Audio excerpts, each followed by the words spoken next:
Y'all know what's going on. It's time for another episode of Doing Time with Joe. I'm your host, Joe Baker, and welcome to the show, y'all. Cynthia's in. She solidified her story. Everybody's drinking it. She's in, right? Her cousin, Curtis, she's told him keep his mouth shut. She's not so sure that he will, but she'll play that out as it plays out. See how it goes, right? So she reports back to her superiors because right now she can't wear a wire inside of the prison, right? Because she has to, her identity, who she really is, it's only known to the warden and the commissioner, right?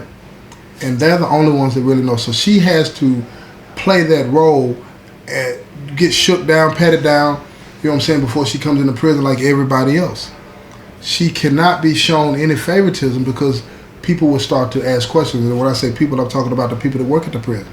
They don't want them to start asking questions because they're not so sure if any of the people that work at the prison are actually working for Big 52. Because you gotta have, to run an operation like he's running, you gotta have some help from the people that run the institution. You gotta remember, the people that are in the institution can't leave. The people that are in the institution don't know when the shakedowns are coming, when all the different things are gonna happen. So they gotta have some help. They gotta have some help. So here's the thing. She reports back to her superiors, letting them know that she's made contact with Big 50 and how everything is going. And she tells them about Curtis, and they ask her, is there really any need to be concerned about that? And she tells them no. So they do a little investigating and find out that Curtis is a drug user. He's getting hot. And he owes a lot of money. Now in the penitentiary, $200, $300, $400, that's a lot of money to owe a drug dealer in the penitentiary. It's not a lot of money on the street, depending on your situation and all this and that, right? But you got to remember, in the penitentiary, you might be making 17 cents an hour, if that. If that. Some places you don't make anything. And you might make up to 50 cents or $1, depending on what type of job you get. But don't forget, you still got to eat. You still got to buy your hygiene items and all this and that. So getting in the rear for $400 to take you a long time to pay it, and the longer you don't pay it, you get interest put on it and all this and that. So it's hard to get out of there. So you have to end up doing other things to pay that debt. So when she learned all of this stuff about her cousin, she's trying to help him. So she goes to him, you know what I'm saying, when she gets to work, and she tells him, look, if you need any help, let me know. How are you doing on money? So he tells her he's fine, all this. He don't want his cousin to know that he's strung out on the dope and they're smacking him around, and he don't want her to know that. So she's peeping the game, and she recognizes the signs. She's an officer, by the way, and been trained to know this type of stuff, right? So she sees all the signs, but she don't want to accept it. So she said, okay, get on the wall. She pets him down, makes it look good. She said, I'm going to shake your cell down. When she goes into his cell, look here, nothing on the shelf. He got his steak clothes, that type of stuff, a few noodles, but that's it. So when she finished shaking the cell down, she said, look, I'm going to go by the house, give your mom some money and tell her to put it on your account, and you better buy you some hygiene, better buy you some food, okay? And he tells her that he will, you know? So she finishes her shift. Well, I mean, she continues to work her shift, and Big 50 pulls up on her. He's talking to her and all this and that, and they're just having a casual conversation, and he said, look, I might need you to find out something for me. And she was like, what? And he said, when are they going to be shaking down the prison? See, he's really testing. She said, I don't know nothing about that type of stuff. And he started explaining to her every now and then they come through with a shakedown crew to shake down the prison to find out, see if they can find drugs and knives and any kind of contraband that they don't need to have in the penitentiary. And she was like, I don't know nothing about that. That's not something that they would tell me. I'm just an officer. But he said, but you could find out. Just keep your ear down. She said, how would I find that out? So he tells her who the internal affairs officer at the prison is and who the STG coordinator at the prison is. He said, get to know them. Get friendly with them. Right? Now, both of these individuals are dudes. So she looked at him and like, get friendly how? And he said, well, you know what I'm talking about. And she just stares him straight in his eyes. She said, look, you seem to have misunderstood something. I don't work for you. I don't work for you. I don't owe you anything. I'm not going to be there. You sitting here telling me to get friendly with them like you want me to compromise myself with them for you. I don't even know you like that. And even if I did know you like that, I don't do nothing for free. That's what he was waiting on, y'all. He reaches in his pocket, pull out that knot. Nothing but Hondons. And he looks around. Now his two henchmen are standing behind him, but they're facing the other way. They're not looking. He looks around. He sees that nobody's paying attention, but somebody's always paying attention in prison. And he starts to count off $100 bills. He said, you tell me when to stop. So he keeps counting off 3, 4, 5. She don't say nothing. He said, oh, you expensive. He keeps on going, 6, 7, 8. And she's like, what is this for again? And he says, I just want you to get friendly with them so that when they talk about doing something, you can bring that information to me. And she says, okay, keep counting. And he goes 9, 10. He said, now, if I go past 10, it's going to be more that I need. And she was like, what? He said, well, I'll let you know later. So he folded up the rest of his money and he put it back in his pocket. He said, that's for you. She said, now all I got to do is let you know when they're coming through to shake the units down. He's like, yeah. He said, now I want to know the whole compound, whether it's my unit or any other unit. I want to know that. And she said, that's all I have to do. And he says, yes. So she takes the money, looks around, put it in her pocket. And she said, okay, but when do they usually do this? He said 2 or 3 times a year. She's like, what? Have they done it this year? He was like, yeah. So she said, when was the last time? He said a month or so ago.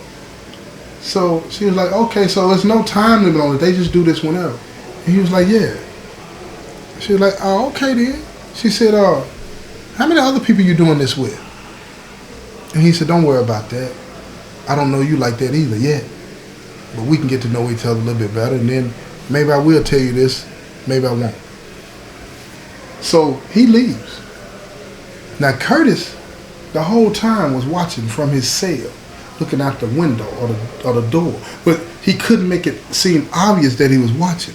But he noticed, you know what I'm saying, Big 50 at the desk for a while, and he knows how Big 50 operates.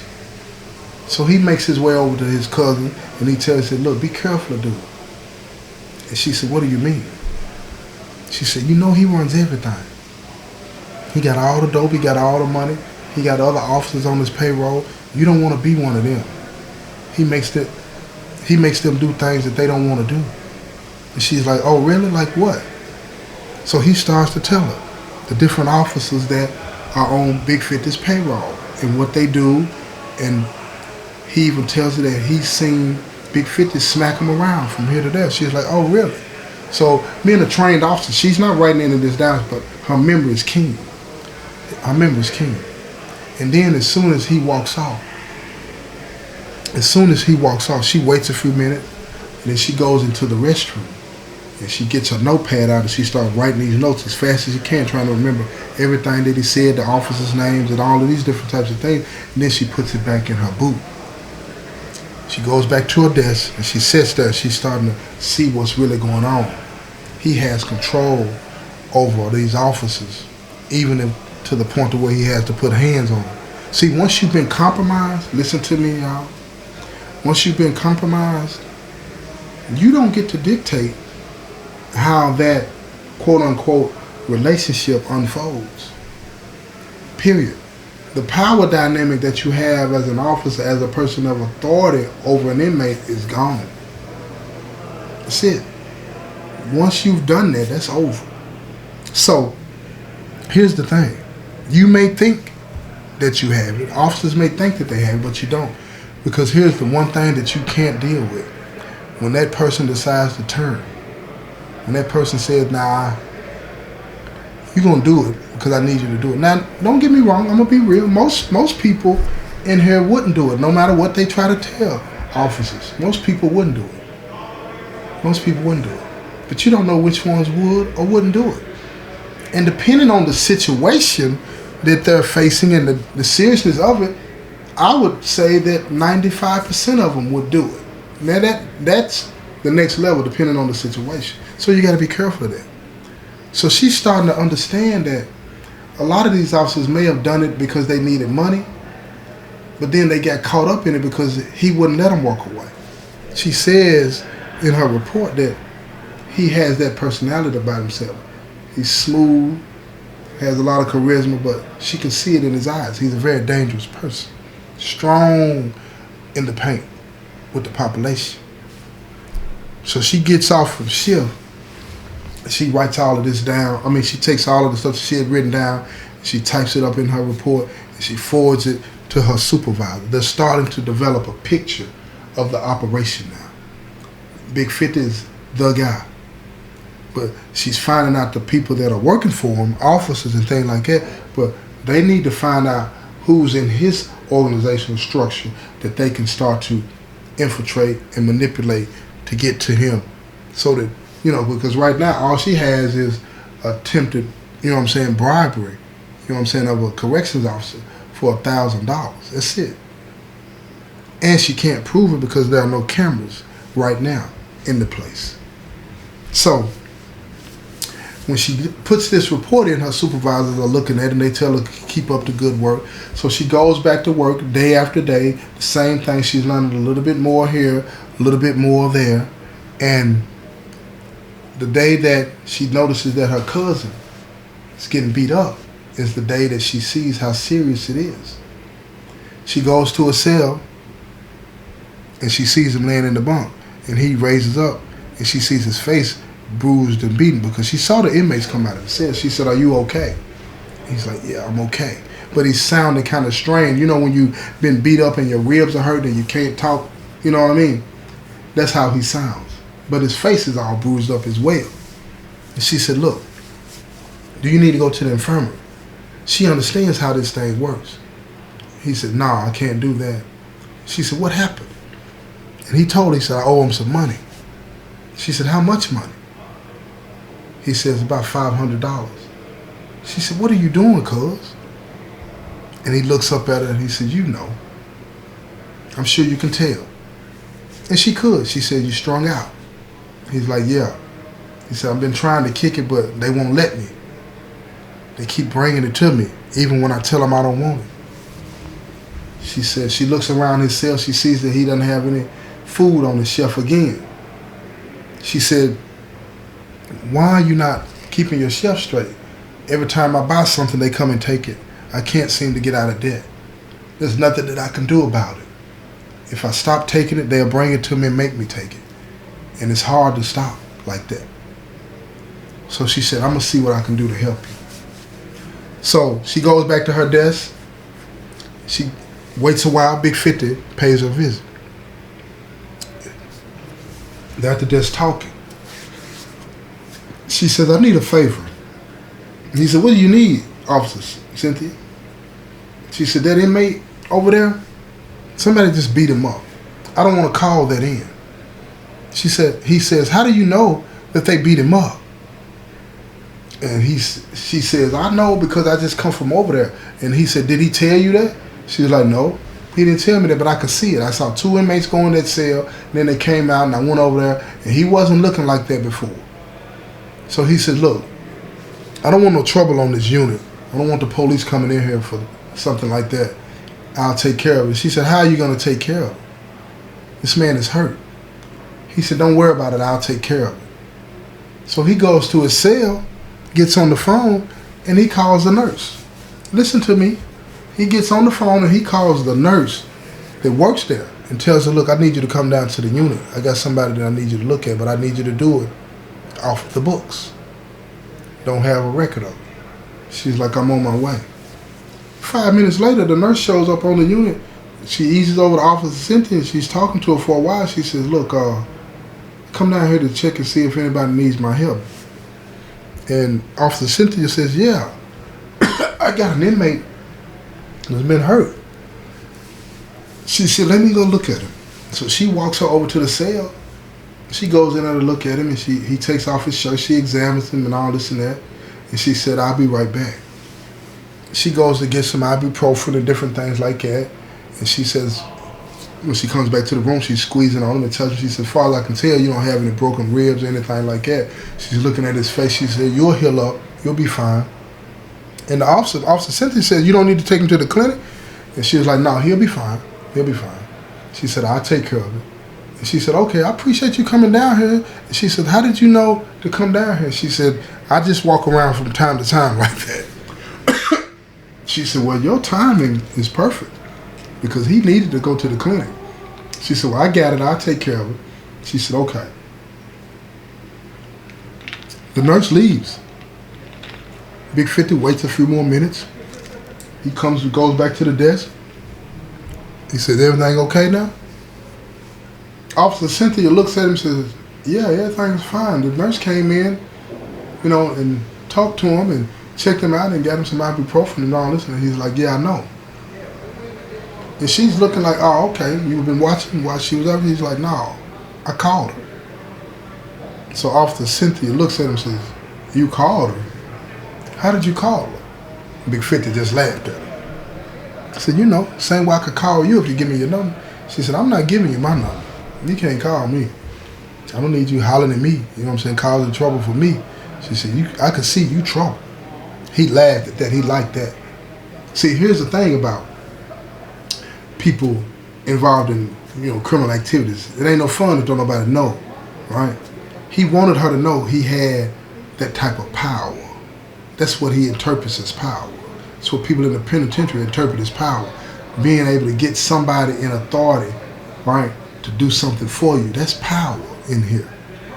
That's currency in here, y'all. It's currency. So he makes sure that she knows that she's looking at him quite impressed. That's the expression she gives on her face to him. And after he walks away, she does her normal. She goes to the restroom and she writes it down. The date, the time, all of it, everything that happened. And she wonders, how long has he had this kind of set up with the nurse? How many times has she been in this pod when situations have occurred that have not been documented? So things are starting to take shape in a way to where she realizes they got a big problem. Because if inmates are being hurt and beaten and they're not going to the clinic, it's not being written down, it's not being written in their files, it's not being documented, then if something were to happen of a more serious nature that comes about as a result of constant beatings, none of this is documented. None of this is documented. So she writes all of this down, and when she gets home that night, she files a report, painting a bigger picture of the reach that this guy has, all right? And her supervisors tell her to keep up the good work. They're putting this together. This man has tentacles touching almost every aspect of the prison. So they're wondering if he's got it going on like this at this particular prison, is this the same playbook that's being used at the other facilities? So they start to launch investigations unbeknownst to Big 50 at the other facilities. See, they're watching the nurses and how they interact with the other members of Big 50's gang and all of those different types of things. So they're trying to find out how big this is, how big of a problem they have. And they're starting to notice that it's serious. He actually has control of the entire system in one way or another. No, he doesn't run the wardens and the administration and all this and that, but the boots on the grounds, officers, the population, they answer to him. They all answer to him. And he knows it. But they don't have a lot of time to continue to go back and forth. So they amp up the investigation. They tell her to step it up. So she lets them know that he had asked for her number and she refused to give it to him, which was bait. She didn't want to appear too easy, too quickly to give it up. So her supervisors tell her, give him this number. And it's a number that they're going to be monitoring the whole time, as she does. And if you want to know how this continues to play out, you're going to have to tune in because it's going to get better. This has been another episode of Doing Time with Joe. I'm your host, Joe Baker, and I say peace, y'all.